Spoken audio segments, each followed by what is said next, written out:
مقام نزول سورہ اخلاص ایک قول کے مطابق مکی اور ایک قول کے مطابق مدنی ہے. رکوع اور آیات کی تعداد اس سورت میں 1 رکوع اور 4 آیتیں ہیں. سورہ اخلاص کے اسماء یعنی اس کے نام اور اس کی کیا وجہ ہے اتنے سارے نیمز ہونے کی، مفسرین نے اس سورت کے تقریباً 20 نیمز ذکر کیے، 20 نام، ان میں سے 4 میں آپ کو بیان کرتا ہوں. اس سورت میں اللہ تعالیٰ کی خالص توحید کا بیان ہے، اس وجہ سے اسے سورہ اخلاص کہتے ہیں. اس سورت میں یہ بتایا گیا کہ اللہ تعالیٰ ہر نقص و عیب سے بری اور ہر شرک سے پاک ہے. اس مناسبت سے اسے سورہ تنزیہ بھی کہتے ہیں. اسی طرح جس نے سورت سے تعلق رکھا وہ غیروں سے الگ ہو جاتا ہے، اس لیے اسے سورہ تجرید بھی کہتے ہیں. اسے پڑھنے والا جہنم سے نجات پاتا ہے، اس بنا پر اسے سورہ نجات بھی کہتے ہیں. کیا بات ہے. اب اتنی فضیلتیں ہیں، حدیثیں اتنی ساری ہیں اس کی فضائل میں 1-2 حدیثیں آپ کو سناتا ہوں.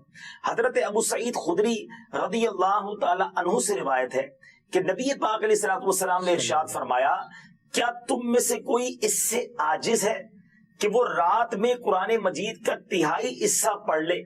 صحابہ کرام علیہ رضوان کو یہ بات مشکل معلوم ہوئی. انہوں نے عرض کی، یا رسول اللہ صلی اللہ تعالی علیہ وسلم، ہم میں سے کون اس کی طاقت رکھتا ہے؟ آپ علیہ الصلوۃ والسلام نے ارشاد فرمایا، سورہ اخلاص 1/3 قرآن کے برابر. مینز اگر آپ 3 بار سورہ اخلاص پڑھ لیں، اتنی اللہ کی رحمت ہے کہ پورے قرآن کا ثواب مل جائے گا. سبحان اللہ. ایک اور حدیث پاک، یہ حدیث بھی بخاری شریف کی تھی، بخاری شریف کی ایک اور حدیث پاک، حضرت عائشہ صدیقہ رضی اللہ تعالی عنہا فرماتی ہیں، نبی پاک علیہ الصلوۃ والسلام نے ایک شخص کو لشکر میں روانہ کیا. جب لشکر واپس آیا تو لوگوں نے کہا کہ حضور یہ شخص جو ہے یہ سورہ اخلاص نماز پڑھاتے ہوئے پڑھتے تھے، جب بھی نماز پڑھاتے سورہ اخلاص پڑھتے الحمد شریف کے بعد. تو جب نبی پاک علیہ الصلوۃ والسلام نے جب لشکر واپس آ کے یہ بات کی تو پیارے آقا علیہ الصلوۃ والسلام نے فرمایا، اس سے پوچھو یہ کیوں ایسا کرتے تھے. اچھا. تو انہوں نے جب لوگوں نے ان سے پوچھا تو انہوں نے کہا کہ یہ سورت رحمان کی صفت ہے، اس وجہ سے میں اسے پڑھنا پسند کرتا ہوں. سبحان اللہ. پیارے آقا علیہ الصلوۃ والسلام نے ارشاد فرمایا، اسے بتا دو کہ اللہ تعالیٰ اس سے محبت کرتا ہے. سورہ اخلاص سے محبت کرنے والے سے اللہ تبارک و تعالیٰ محبت. سورہ اخلاص کو بہت زیادہ کثرت سے پڑھیں. اب سورہ اخلاص نازل کیوں ہوئی؟ سبحان اللہ. اس کا جو بیک گراؤنڈ ہے نا، کمال کا بیک گراؤنڈ. اب نبی پاک علیہ الصلوۃ والسلام نے جب غیر مسلموں کے سامنے، کفار کے سامنے اللہ رب العزت کا نام لیا، پیغام دیا، اللہ وحدہ لا شریک کی طرف بلایا، تو انہوں نے طرح طرح کے سوال کیے. کوئی کہتا کہ اللہ کا نسب کیا ہے، کوئی کہتا تھا کہ وہ سونے کا ہے یا چاندی کا ہے، لوہے کا ہے یا لکڑی کا ہے، کس چیز کا ہے، کیا کھاتا ہے، وہ کیا پیتا ہے، ربوبیت اس نے کس سے ورثے میں پائی ہے، اس کا کون وارث ہوگا. اس کے جواب میں اللہ تعالیٰ نے سورت نازل فرمائی اور اپنی ذات و صفات کا بیان فرما کر معرفت کی راہ واضح فرما دی. یہی بتا دیا کہ اس کا کوئی شریک نہیں، اس کا کوئی والد نہیں، اس کا کوئی بیٹا نہیں. سبحان اللہ. کیا تفصیل کے ساتھ یہ مختصر سورت ہے مگر کتنی جامع ہے. تو بار بار پڑھیے، اس کے ترجمے پر غور کیجیے، اس کی تفسیر پر غور کیجیے، اللہ سے محبت بڑھتی چلی جائے. درود پاک کی فضیلت ہم سنیں گے. سرکار دو عالم صلی اللہ تعالی علیہ وسلم نے فرمایا، تم جہاں بھی ہو مجھ پر درود پڑھو کہ تمہارا درود مجھ تک پہنچتا ہے. صلو علی الحبیب صلی اللہ تعالی علی محمد صلی اللہ علیہ وسلم. آج قرآن پاک کی کون سی آیت ہم نے سننی ہے؟ آج آیت نمبر ہے 108، پارہ نمبر 1 اور سورہ بقرہ. بسم اللہ الرحمن الرحیم. ام تريدون ان تسألوا رسولكم كما سئل موسى من قبل ومن يتبدل الكفر بالإيمان فقد ضل سواء السبيل. آسان ترجمہ قرآن کنز العرفان. کیا تم یہ چاہتے ہو کہ تم اپنے رسول سے ویسے ہی سوال کرو جیسے اس سے پہلے موسیٰ سے کیے گئے، اور جو ایمان کے بدلے کفر اختیار کرے تو وہ سیدھے راستے سے بھٹک گیا. اب یہ آیت کے جو پچھلا بیک گراؤنڈ ہے ذرا وہ سمجھیے گا کہ ایک روایت یہ ہے کہ بعض غیر مسلموں نے نبی پاک علیہ السلام سے کہا کہ اے محمد صلی اللہ علیہ وسلم، ایسی کتاب لائیے جو آسمان سے ہم پر اترے، ہم اسے پڑھا کریں، پھر ہمارے لیے نہریں جاری کر دیجئے، ہم آپ پر ایمان لے آئیں گے. یعنی کنڈیشنز ہیں، ایمان لائیں گے لیکن آپ ہم پر جو ہے ایسی کتاب لائیں جو آسمان سے ہم پر اترے اور پھر ہم اسے پڑھیں، ہمارے لیے نہریں جاری کریں۔ علامہ ابن ابی حاتم رحمۃ اللہ تعالیٰ نے روایت ذکر کی کہ کچھ غیر مسلموں نے کہا کہ اگر اللہ پاک خود تشریف لے آئے ہم اسے آنکھوں سے دیکھ لیں پھر کلمہ پڑھیں گے۔ تیسری کنڈیشن کچھ لوگوں نے لگائی کہ اے محمد علیہ الصلوۃ والسلام ہمارے لیے صفا پہاڑ کو سونے کا بنا دے، یعنی ایمان لانے کی بھی ان کی کنڈیشنز تھی اور اپنی مرضی کی کنڈیشنز تھی، اور بڑا عجیب سٹائل تھا۔ قرآن آ گیا ہے، نبی پاک معجزات دکھا رہے ہیں، اللہ کا پیغام دے رہے ہیں، مگر ان کی اپنے انداز ہے کنڈیشنز کا۔ تو اب سورہ بنی اسرائیل پارہ نمبر 15 میں اللہ نے کیا ارشاد فرمایا؟ وَقَالُوا لَن نُؤْمِنَ لَكَ حَتَّى تَفْجُرَ لَنَا مِنَ الْأَرْضِ يَنبُوعًا، اور انہوں نے کہا ہم تم پر ہرگز ایمان نہ لائیں گے یہاں تک کہ تم ہمارے لیے زمین سے کوئی چشمہ بہا دو۔ او تکون لک جنۃ من نخیل وعنب فتفجر الانہار خلالها تفجیرا، یہ تمہارے لیے کھجوروں اور انگوروں کا کوئی باغ ہو پھر تم ان کے درمیان خوب نہریں جاری کر دو۔ یعنی الگ الگ کنڈیشنز تھیں۔ پھر آگے فرمایا یا تم ہم پر آسمان ٹکڑے ٹکڑے کر کے گرا دو، یا اللہ اور فرشتوں کو ہمارے سامنے لے آؤ، او یکون لک بیت من زخرف او ترقى فی السماء، یا تمہارے لیے کوئی سونے کا گھر ہو یا تم آسمان پر چڑھ جاؤ۔ اب وَلَن نُؤْمِنَ لِرُقِيِّكَ حَتَّى تُنَزِّلَ عَلَيْنَا كِتَابًا نَقْرَؤُهُ، پھر بھی ہرگز ایمان نہ لائیں گے جب تک ہم پر کوئی ایک کتاب نہ اتارو جو ہم پڑھیں۔ عجیب عجیب کنڈیشنز تھیں۔ حضرت موسیٰ سے بھی اسی طرح کے سوال تھے، اور سرکار دو عالم علیہ السلام کے دور میں بھی کفار نے ویسی کنڈیشنز کرنا شروع کر دی۔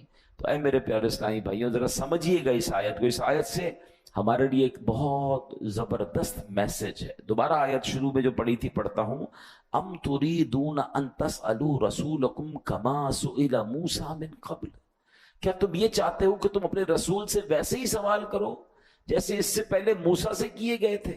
اے لوگوں، نبی پاک علیہ الصلوۃ والسلام تمہاری ہدایت کے لیے تشریف لائے ہیں، کیا تم ان سے ویسے ہی سوال کرو گے جیسے حضرت موسیٰ سے ان کی قوم نے کیے تھے؟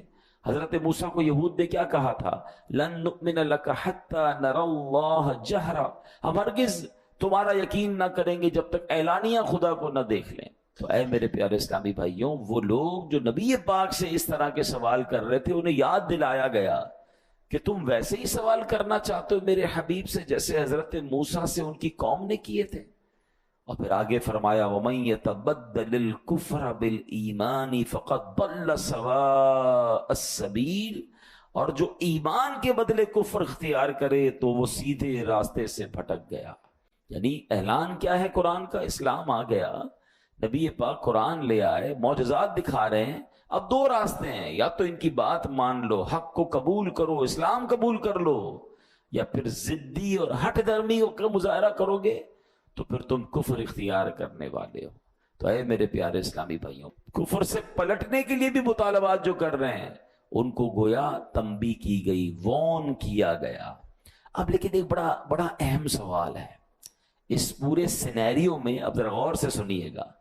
دیکھیں نبی پاک سے تو کفار نے معجزات طلب کیے تھے اور پیارے آقا نے معجزے دکھائے، چاند کے 2 ٹکڑے کر دیے ہیں۔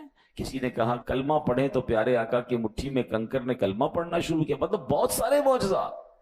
تو جب نبی پاک سے لوگوں نے معجزات طلب کیے، پیارے آقا نے معجزات دکھائے، تو یہاں اگر کوئی سوال کر رہا ہے کہ جناب کوہ صفا کو جو ہے وہ سونے کا بنا دے تو اس کو کفر کیوں قرار دیا گیا، اس کو منع کیوں کیا گیا؟ یہ 2 بڑی کمال کی باتیں ہیں، یہ سوال ذہن میں آ سکتا ہے۔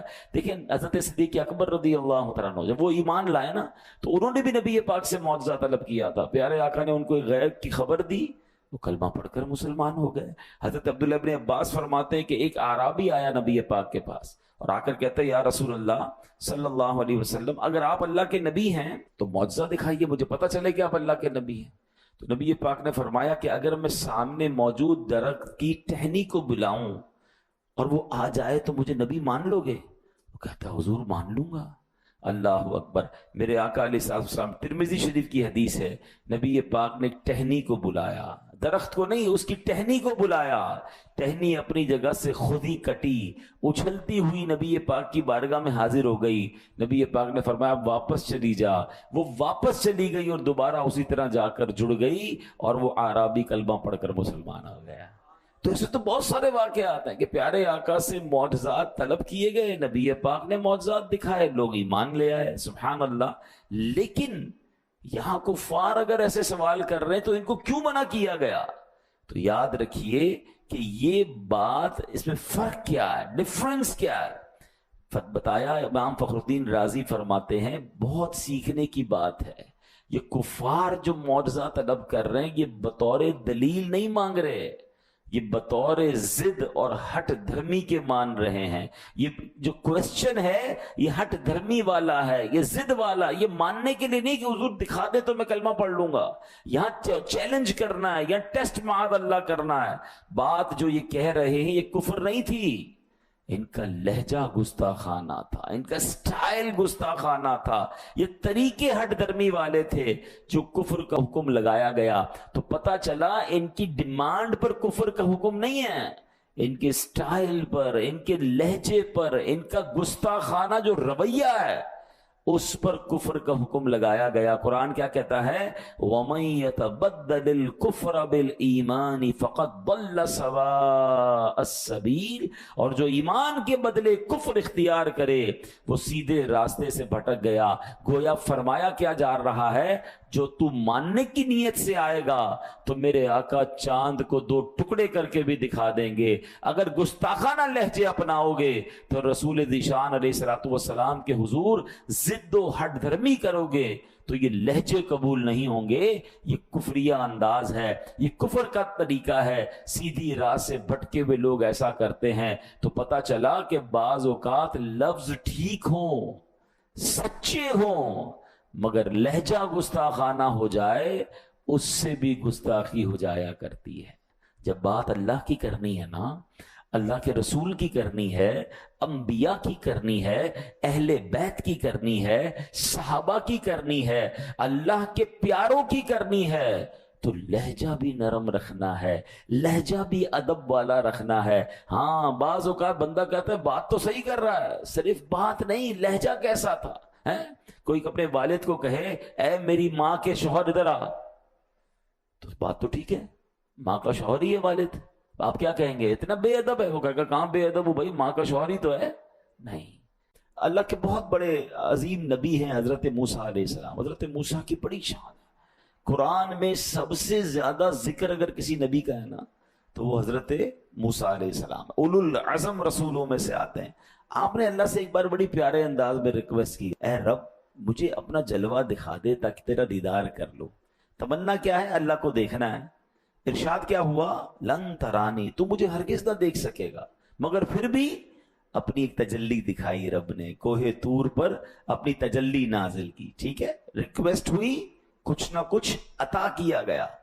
ایسا ہی ایک مطالبہ کیا تھا حضرت موسیٰ کی قوم نے، قرآن اس کا بھی ذکر کرتا ہے، یا موسیٰ لن نؤمن لک حتی نری اللہ جہرا، اے موسیٰ ہرگز ہمارا یقین نہ کریں گے جب تک اعلانیہ خدا کو نہ دیکھ لیں۔ مطالبہ تو یہ بھی یہی تھا، اللہ کو ہی دیکھنا تھا نا، حضرت موسیٰ نے بھی دیکھنا تھا۔ ادھر تجلی دکھائی جا رہی ہے، یہاں کیا ہوا؟ قرآن جواب دیتا ہے۔ انداز یہاں ڈیمانڈ کیا تھی؟ اے اللہ تیرا دیدار کر رہے ہیں، نہیں ہم دیکھیں گے تو ایمان لائیں گے ورنہ ایمان ہی نہیں لائیں گے۔ اسٹائل چینج ہے نا، انداز چینج ہے، چیلنجنگ ہے، گستاخانہ ہے۔ کیا ان کو بھی جلوہ دکھایا گیا کہ انہیں بھی تجلی دکھائی گئی؟ قرآن کہتا ہے ان کا کیا حال ہوا؟ فَأَخَذَتْكُمُ الصَّاعِقَةُ وَأَنْتُمْ تَنظُرُونَ، تو تمہارے دیکھتے ہی دیکھتے تمہیں کڑک نے پکڑ لیا، یعنی ان پر عذاب نازل کیا، ان پر ایسا عذاب نازل کیا کہ ان کو تباہ کر دیا گیا۔ مطالبہ دیدار کا تھا مگر عذاب آیا۔ بات سمجھ آ رہی ہے؟ انداز گستاخانہ تھا، انداز چیلنجنگ تھا، انداز کچھ اور تھا۔ بات بعض اوقات ٹھیک کرتے کرتے لوگ انداز گستاخانہ اختیار کر لیتے ہیں۔ یہ تبدیلی لانی ہے ہمیں، جب بھی اس طرح کی بات کرنی ہے اللہ رسول اور اللہ کے پیاروں کی ادب کے ساتھ۔ اور ادب یاد رکھیے گا یہ ادب والوں کی طرف سے ملتا ہے۔ آپ با ادب لوگوں کے ساتھ رہیں گے نا تو پھر با ادب آپ بنیں گے. آپ بیٹھتے ہی ان کے ساتھ ہیں جو جارحانہ گفتگو کرتے ہیں, بے ادبی والی بات کرتے ہیں. آپ چیک کریں کہ آپ نے بیان بھی اس کا سننا ہے, آپ نے بیٹھنا بھی اس کی صحبت میں ہے کہ جب وہ اللہ کا نام لیتا ہے تو اس کا انداز کیا ہوتا ہے, جب وہ رسول کریم علیہ الصلوۃ والسلام کا نام لیتا ہے تو اس کا سٹائل کیا ہوتا ہے, ادب والا, پیار والا. صحابہ اہل بیت اولیاء کا ذکر ادب کے ساتھ کرتا ہے یا ماد اللہ جارحانہ انداز ہے؟ وہ خود تو ڈوبے گا, ہمیں بھی ڈبا دے گا, ہمیں کیا کرنا ہے اس کے ساتھ. یہ قرآن کے ذریعے میں آپ کو گویا یہ پوری بات اب سمجھا رہا ہوں. اے میرے پیارے اسلامی بھائیوں, اب ایک بات یاد رکھیے گا, علم نفسیات میں ایک ٹرمینالوجی ہوتی ہے, آرگیومنٹیٹیو پرسنالٹی. کچھ لوگ ہوتے ہیں جن کا مزاج ہی جو جھگڑالو ہوتا ہے, اس کا ہر بات میں اس کا سٹائل ہی جھگڑا والا ہوتا ہے. یہ باقاعدہ ایک پرسنالٹی کی کیٹیگری ہوتی ہے. حق اور سچ بات پر ان کے لیے ان کے سامنے جتنے بھی دلائل قائم کر لینا, یہ بس کیڑے ہی نکالتے رہیں گے, کسی صورت ماننا ہی نہیں ہے, بس شرطیں لگاتے رہیں گے. یار بات تو تم ٹھیک کر رہے ہو مگر یہ کر لو نا پھر مانوں گا, یہ کرو گے تو پھر مانوں گا, اچھا اس کو بدل لو پھر مانوں گا, جو آپ لے کر گئے وہ نہیں ماننا. وہ انداز ہی یہ ہوتا ہے. ایسے لوگوں کو کیا کہتے ہیں؟ آرگومنٹیٹیو پرسنالٹی, جھگڑالو مزاج بندہ. غیر مسلموں کی بھی یہی طبیعت تھی. اگر اللہ نہ کرے ہم میں سے کسی کی طبیعت ہے, ماننے میں مشکل لگتا ہے, ایکسپٹ کرنا مشکل لگتا ہے, بدلیں اپنی طبیعت کو. غیر مسلموں کا انداز کیا تھا؟ شرطیں لگاتے تھے. قرآن میں اس کا بھی ذکر ہے, ائتی بقرآن غیر ھذا, اس کے علاوہ کوئی اور قرآن لے آؤ. یعنی چلو بات ٹھیک ہے, مان لیتے ہیں آپ بات صحیح کر رہے ہیں, مگر ایسا کرو اس کے علاوہ کوئی اور قرآن لائیں پھر آپ کی بات مانیں گے. خامخواہ یعنی کوئی ایسی بات کرنی کہ پہلے میری مانو پھر تمہاری مانوں گا. حق نہیں ماننا, سچ نہیں ماننا, آلویز آرگیومنٹ. ایک جگہ کہا او بدل ہو, یہ اسے تبدیل کر دو. قرآن تم لائے ہو نا, اس کو تھوڑا چینج کر دو پھر مانیں گے. معاذ اللہ نبی پاک سے اس طرح کے آرگیومنٹ کیا کرتے تھے. اللہ اکبر, یہ کیسی بدبختی ہے. قرآن آ چکا ہے, دلائل قائم کر دیے, حق واضح ہو گیا, اب مان لو. خواہ بہانے لگانا یہ کہاں کی عقل مندی ہے؟ اے میرے پیارے اسلامی بھائیوں, الٹے مطالبے کرتے رہتے. اللہ پاک نے فرمایا ام تریدون ان تسألوا رسولکم کما سئل موسیٰ من قبل, کیا تم یہ چاہتے ہو کہ تم اپنے رسول سے ویسے ہی سوال کرو جیسے پہلے موسیٰ سے کیے گئے؟ تو بار بار یہ اس آیت میں سمجھ کیا آ رہا ہے کہ جیسے نبی پاک فرما رہے مان لو, لبیک کہو, ایکسپٹ کرو, فالو کرو. یہ میرے حبیب سے کوسچنز مت کرو جیسے حضرت موسیٰ سے کیے تھے. اور یہی اسلام لانے کے بعد میری اور آپ کی ذمہ داری ہے. ہم ایمان والے ہیں. اے میرے پیارے اسلامی بھائیوں, بڑی پیاری بات ہم امیر اہل سنت سے سنتے ہیں, اسی منن والے ہیں, سوچن والے نہیں ہیں.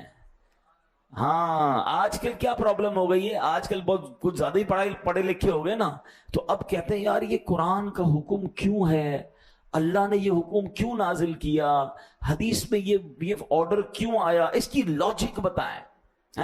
آج لوگ قرآن کے اندر لاجک ڈھونڈنے, نبی پاک علیہ الصلوۃ والسلام کی طرف سے اگر شریعت کے احکام ملے ہیں اس پر لاجک پوچھ رہے ہیں. ہمارا کام لاجک ڈھونڈنا نہیں ہے, ہمارا کام ماننا ہے. یہ کفار کا طریقہ تھا, یوں کر دو تو مانیں گے, یوں کر دو تو مانیں گے. مجھے کسی نے کہا جناب یار یہ قرآن کے جو احکام ہے اس کی لاجک, میں نے کہا پہلے ایک بات بتائیں, ہم ایمان لائے ہیں, اللہ کو دیکھا ہے ہم میں سے کوئی جس کی اللہ سے ملاقات ہوئی ہے؟ جب بے دیکھے رب کو مان لیا. ہم نے تو جبریل سے ملاقات نہیں کی. ہمارا ایمان یہ ہے کہ جبریل امین قرآن لے کر آئے, ہم نے قرآن ان کو لاتے ہوئے نہیں دیکھا, ہم نے نبی پاک سے بھی ملاقات نہیں کی ہے. ہم مانتے ہیں اللہ ایک ہے, قرآن اللہ کی کتاب ہے, جبریل امین وہ قرآن لائے, اور کس پر نازل ہوا؟ ہمارے آقا پر نازل ہوا, وہ اللہ کے آخری نبی ہیں. ہم نے جنت نہیں دیکھی, ہم جنت پر ایمان لائے. ہم نے دوزخ نہیں دیکھی, ہم جہنم کو مانتے ہیں. ہم نے قیامت دیکھی نہیں, ہمارا ایمان ہے قیامت پر. مرنے کے بعد اٹھایا جائے گا, یہ ہمارا ایمان ہے. ہمیں حساب دینا پڑے گا, یہ ہمارا ایمان ہے. یہ ساری باتیں غیب کی ہیں. جب اتنی بڑی بڑی غیب کی باتیں مان لی تو اب چند احکام پر لاجک کیوں ڈھونڈنے نکلے ہو؟ یہ شیطان کا وار ہے. انسان کو اس بحث میں الجھاتا ہے کہ وہ پریشان ہو جائے کہ یار اللہ نے یہ کیوں فرمایا تھا. کیونکہ جب کسی کا آرڈر نہیں مانے گا تو پھر آگے جا کے اس پرسنالٹی کو بھی نہیں مانے گا.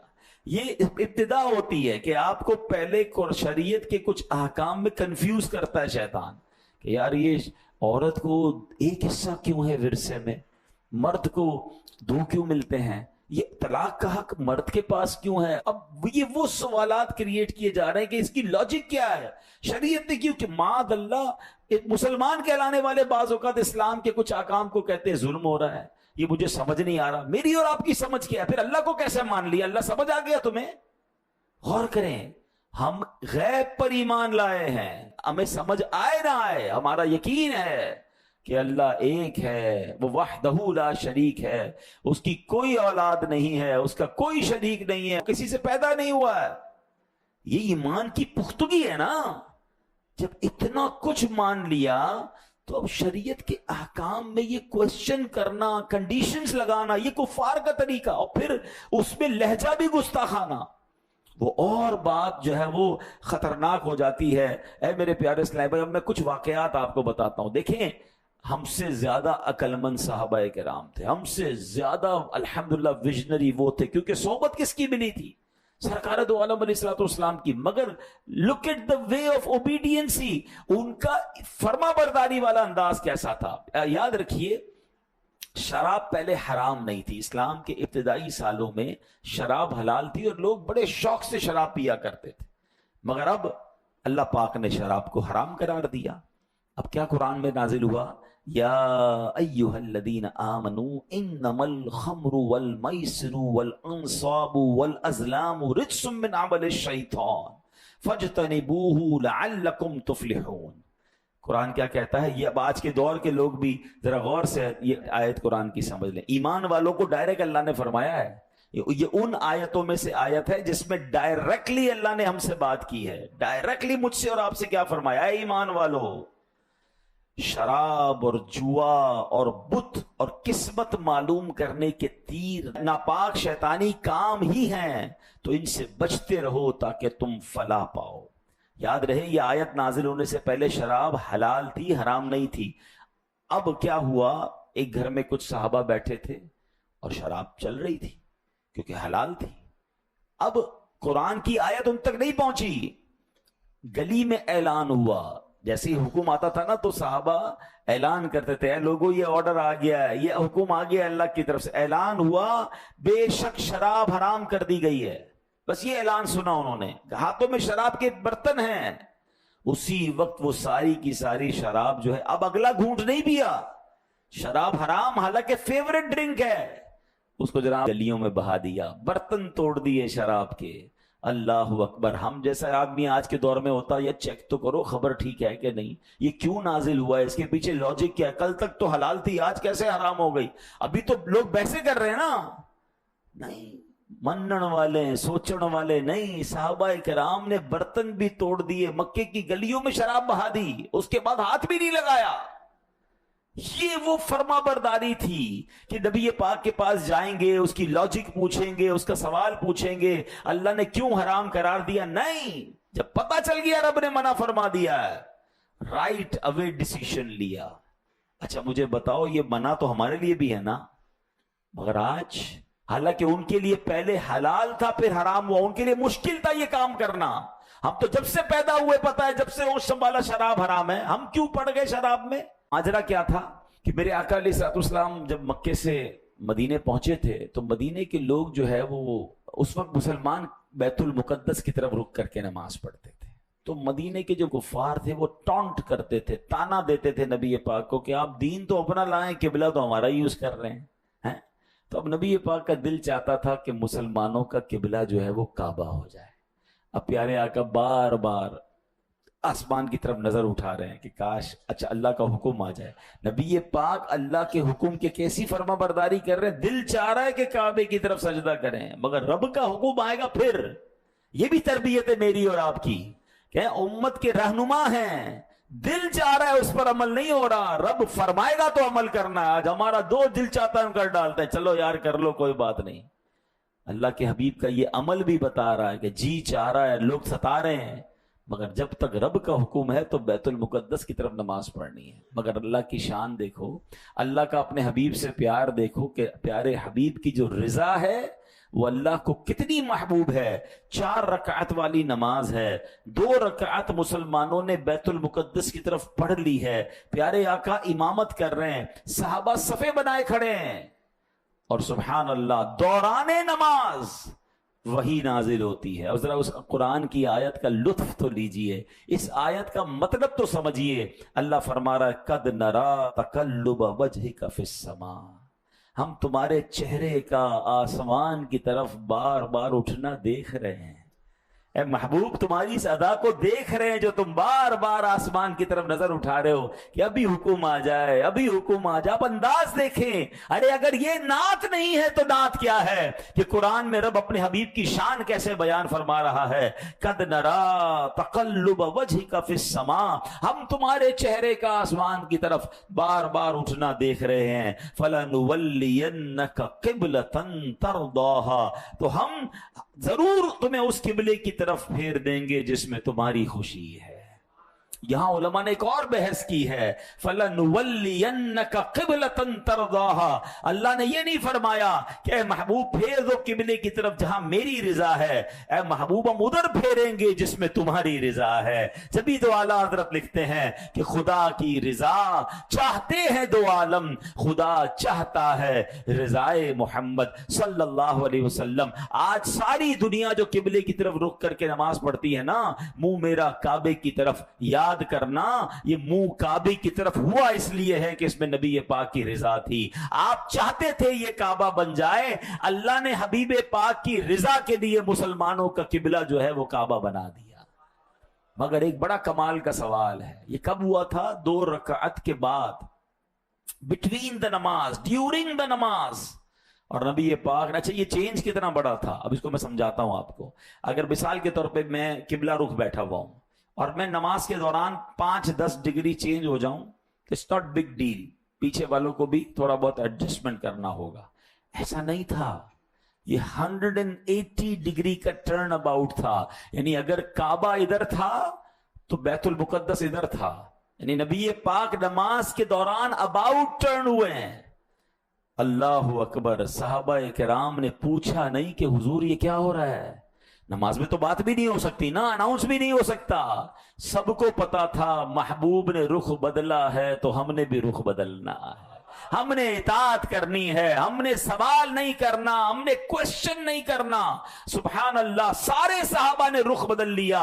نبی پاک نے آگے آ کر پھر 2 رکعت امامت جو ہے وہ کعبے کی طرف کی. مسجد قبلتین آج بھی وہ کہانی سنا رہی ہے. جائیے مدینہ منورہ میں, ایک محراب ادھر ہے, دوسری محراب اس کے بالکل اپوزٹ ہے, اور بتایا جاتا ہے کہ ادھر نماز ہو رہی تھی اور دوران نماز یہ اباؤٹ ٹرن ہوا. اب بڑا لاجیکلی کوسچن ہے, مجھے آج مسجد میں عصر کی نماز کا وقت بدلنا ہو, اعلان کرنا پڑتا ہے کہ جناب اب عصر کی نماز 15 منٹ کے بعد ہوگی, بغیر اناؤنسمنٹ کیے کوئی جماعت کا وقت بدل دے, نمازی ناراض ہو جاتے ہیں کہ جناب یہ کیا بات ہوئی, آپ کو پہلے بتانا چاہیے تھا, ہماری جماعت چلی گئی ہے.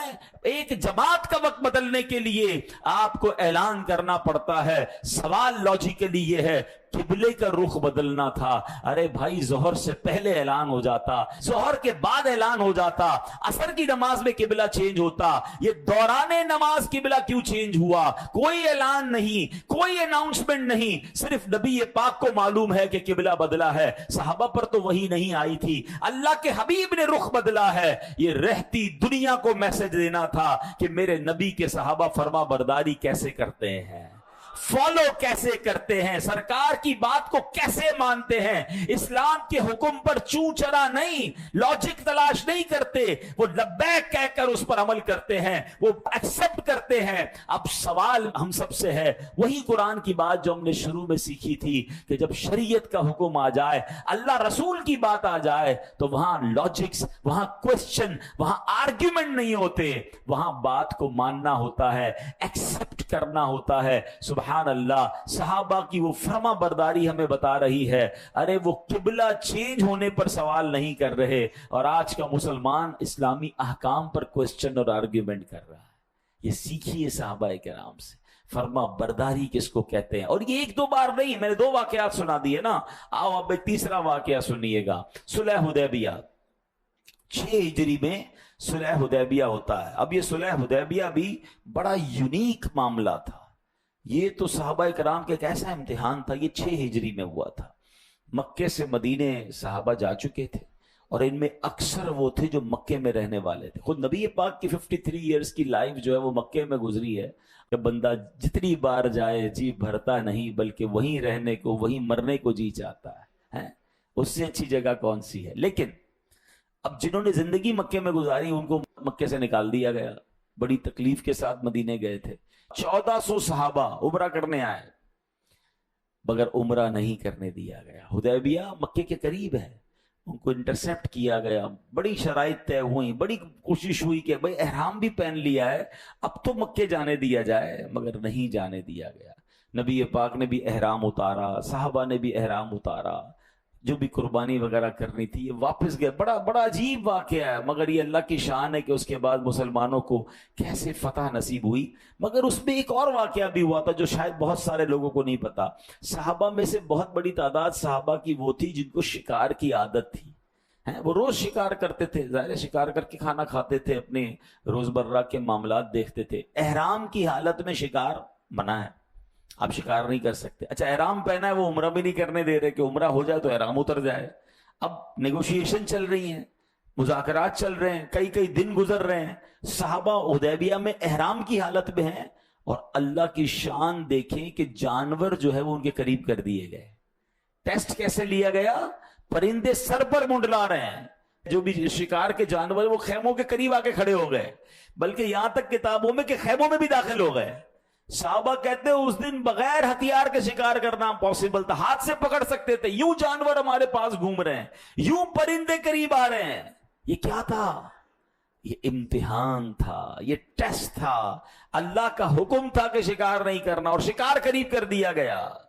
مگر ان صحابہ نے اطاعت کا وہ عظیم مظاہرہ کیا کہ اے میرے پیارے اسلامی بھائیوں، کسی نے بھی شکار کی طرف ہاتھ بھی نہیں اٹھایا. ہاتھ تو اٹھانا دور کی بات، نظر بھر کر نہیں دیکھا، کیونکہ اطاعت یہ تھی، اللہ رسول کا فرمان یہ تھا. اچھا یہ میں بڑی گہری بات کرنے جا رہا ہوں اور کچھ لوگ اس کو ایکسپٹ کریں گے کہ جب آپ شریعت پر عمل کرتے ہیں نا تو حرام قریب آتا ہے، آپ کا ٹیسٹ لیا جاتا ہے. ہاں کوئی بندہ کہے میں نے بدکاری نہیں کرنی ہے تو اسے معاذ اللہ بعض اوقات بے حیا عورتیں اپروچ کرتی ہیں، اس کو موقع مل رہا ہوتا ہے حرام کام کرنے کا. اب اس کا یہ ٹیسٹ ہے کہ تمہیں حرام سے بچنا ہے اور حرام تمہارے سامنے. کوئی نیت کر لے نا، یہ سرکاری افسر بیٹھے ہوں گے یا کوئی ادارے کے لوگ بیٹھے ہوں گے کہ بھائی میں نے آج سے رشوت کا کام نہیں کرنا، میں نے آج سے حرام نہیں کرنا. اب حرام بڑھ بڑھ کر اس کے سامنے آئے گا، آفرز آئیں گی اس کو. یہ ٹیسٹ ہے آپ کا. ہاں یہ آپ کا امتحان لیا جا رہا ہے کہ آپ نے نیت کر لی ہے میں نے گناہ نہیں کرنا، آپ نے نیت کر لی میں نے حرام نہیں کرنا، مگر حرام بڑھ کر وہ پرندے آپ کے سر پر گھوم رہے ہوں گے. تو صلح حدیبیہ کو یاد کر لینا کہ اللہ میں اس امتحان میں ثابت قدم رہوں گا. یہی تو ٹیسٹ ہے نا. کسی کو گناہ کا موقع ہی نہ ملا اور وہ کہے میں نے گناہ کیا ہی نہیں. کمال یہ ہے کہ جس پر گناہ کے موقع آئے اور اس نے اپنے آپ کو بچایا. ہاں یہ ضرور علماء کہتے ہیں کہ ایسی جگہ جانا ہی نہیں چاہیے، ایسے شہر میں، ایسے ملک میں، ایسی سوسائٹی میں اپنے آپ کو نہیں رکھنا چاہیے کہ جہاں ہر طرف گناہ پھیلے، کیونکہ ہم کمزور لوگ ہیں، ہم بہہ سکتے ہیں شیطان کے واروں میں. لیکن اگر کسی پر گناہ کرنا آسان کر دیا جائے اور پھر بھی وہ گناہ سے بچے تو سبحان اللہ یہ ہے وہ اطاعت کا اعلیٰ درجہ. کہ بعض اوقات کاروبار میں بڑا نفع نظر آتا ہے، بڑی ڈیل نظر آتی ہے، لوگ کہتے ہیں تھوڑا ہی تو جھوٹ بولنا ہے، تھوڑی تو جناب ڈنڈی مار رہی ہے، تھوڑی تو ملاوٹ کرنی ہے، بعد میں توبہ کر لیں گے، بہت پیسے مل جائیں گے. منزل یہی کٹھن ہے قوموں کی زندگی میں. یہی وہ فیصلہ کرنا ہے آپ نے کہ نہیں میں اللہ کا بندہ ہوں، میں شیطان کو فالو کرنے والا نہیں. صحابہ کرام کے سامنے شکار موجود تھا مگر ہاتھ بھی نہیں لگایا کیونکہ اللہ رسول نے منع کیا تھا.